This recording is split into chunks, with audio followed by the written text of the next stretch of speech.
जैसे जैसे चुनाव आगे बढ़ता जा रहा है वैसे वैसे चुनावी सरगर्मियां भी तेज होती जा रही है। बात करें अंबाला कैंट और अंबाला सिटी की तो यहां पर दोनों ही सीटों पर बड़ा रोचक मुकाबला है। जहां अंबाला कैंट में चित्रा सरवारा निर्दलीय प्रत्याशी के तौर पर मैदान में डटी हुई है, तो वहीं अंबाला शहर से उनके पिता निर्मल सिंह भी दिन रात चुनावी प्रचार कर रहे हैं और जनता से संपर्क साधने की कोशिश कर रहे हैं। आपको बता दें कि पिता पुत्री दोनों ही जीत की दरकार लेकर चल रहे हैं। दोनों ने ही जनता के बीच जाकर अपना अपना समर्थन जनता से मांगा है, लेकिन जनता किसका साथ देगी ये तो आने वाला वक्त ही बताएगा। लेकिन जिस तरह से चित्रा सरवारा ने टिकट कटने के बाद कांग्रेस पार्टी से अलग होकर अब निर्दलीय प्रत्याशी के तौर पर चुनावी मैदान में उतरना सही समझा, तो वहीं अंबाला कैंट सीट पर यह मुकाबला त्रिकोणीय हो गया है। वहीं बात करें अंबाला शहर की तो यहां पर भाजपा के पूर्व में परिवहन मंत्री रहे असीम गोयल चुनावी मैदान में है और उनके सामने कांग्रेस पार्टी के निर्मल सिंह भी पूरी तरह से जी जान लगाकर चुनाव प्रचार कर रहे हैं और ये दोनों सीटें बड़ी हॉट बनी हैं। कांग्रेस पार्टी ने भले ही चित्रा सरवारा को अंबाला कैंट यानी अंबाला छावनी से टिकट नहीं दिया, लेकिन उनके पिता को अंबाला सिटी से उम्मीदवार बनाया। एक ही शहर में पिता पुत्री प्रत्याशी बन गए। इसे लेकर राजनीति गर्मा गई है। आपको बता दें कि निर्मल सिंह पहले भी कांग्रेस में थे, लेकिन उन्होंने 2019 में कांग्रेस छोड़कर अपनी बेटी के साथ आम आदमी पार्टी का रुख कर लिया था। तब आपने उनकी बेटी चित्रा को हरियाणा आप का उपाध्यक्ष बनाया था। हालांकि वे बाद में अपने पिता के साथ कांग्रेस पार्टी में वापस लौट आई थी।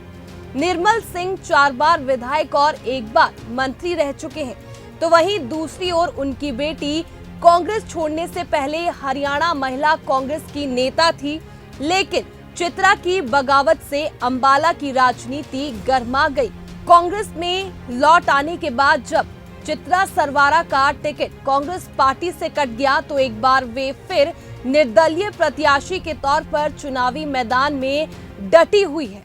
देखिए, आज हम बड़े खुशनसीब हैं कि एक बहुत बड़े हमारे भाजपा के स्तंभ, एक बहुत बड़े समाज के स्तंभ पंजोकड़ा साहब जी से हमारे भाई गुरविंदर जी, आज उन्होंने अपने पूरे परिवार, अपनी टीम और साथियों के साथ आज हमारा एक बतौर निर्दलीय कैंडिडेट होते हुए जो आज उन्होंने हमारा पटका पहना, आज हमें समर्थन दिया। और कहीं ना कहीं मैं समझती हूँ अंबाला में जो बदलाव जो चाहिए था, जिसके लिए हर कोई इंतजार कर रहा था, आज इस बदलाव को और भी इन्होंने मुमकिन अग्रसर कर दिया। गांव से व्हाइट वॉश होगा जी, हमें तो लग रहा है कि हो जाएगा, यहाँ पे वॉश आउट होएगा गांव से। बोटाखेड़ा गांव में जो है किसानों पर लाठीचार्ज किया गया, प्रोटेस्ट की बातचीत करने के लिए किसान सवाल जवाब के लिए वहां गए थे, लाठीचार्ज किया गया, फोन तोड़े हैं, ट्रैक्टर जब्त कर लिए गए, काफी किसान घायल हैं। देखिए, बड़े दुख की बात है, ये भाजपा जब सत्ता में आई है, इसने सबसे पहला हाथ और वार किसान और किसानी पे करा है। 14 में आते ही भूमि अधिग्रहण बिल था, 19 में आते ही वो तीनों काले कानून थे। और आज आप देखिए कि अगर किसान किसी गांव में इन्हें आने ना दें, राजनीतिक भाषण के माध्यम से अपनी बात ना रखने दे, तो किसान के ऊपर गुंडागर्दी का इल्जाम लगाया जाता है। और जब ये अपनी बात करना चाहें तो इन पे चाहे कीले बिछाएं, चाहे लाठी, चाहे वाटर कैनन, चाहे आंसू गैस, चाहे गोलियां चला दें, उसके ऊपर कोई सवाल नहीं होता है। मैं समझती हूँ कि जो भी ये कर रहे हैं विनाश काले विपरीत बुद्धि, इससे बड़ा इसका प्रत्यक्ष या प्रमाण नहीं हो सकता है कोई भी बात। और जो आज ये लाठियां किसानों पर बरसा रहे हैं, ये इन्हें चुनाव में बहुत भारी पड़ेंगी। बड़ा वो सवाल जवाब, उन्होंने कहा कि शांति है, आपसे भी सवाल जवाब किए गए थे, तो क्या उग्र रूप था आपके साथ? जब नहीं, जब मैं गई थी तो किसान आंदोलन के कुछ साथियों ने मुझे सड़क के किनारे रोका। उन्होंने कहा हम बात करना चाहते हैं, और उन्होंने अपने पक्ष की 4 बातें रखी। ना तो उन्होंने किसी भी तरह से ये कहा कि हम आपका बिल्कुल समर्थन कर देंगे, ना कोई और बात थी। किसान आंदोलन में जो एक किसान संगठन जो खड़ा हुआ है, वो आज किसानों को रिप्रेजेंट करता है। वो किसी भी राजनीति या राजनीतिक पार्टी के अधीन नहीं है। और ये उन्होंने हमें तब भी बताया था कि जी हम हर पार्टी के नुमाइंदे से बात करेंगे। तो बड़े दुख की बात है कि जिन नुमाइंदों के हाथ में डंडा पकड़ाती है सरकार, जिन्हें पुलिस डिपार्टमेंट मिलता है, वो सबसे पहले उसी जनता पे बरसाने लग जाते हैं। बातचीत लोग इनकी झूठ पे विश्वास नहीं करते और कांग्रेस के पक्ष में बोल रहे हैं सब।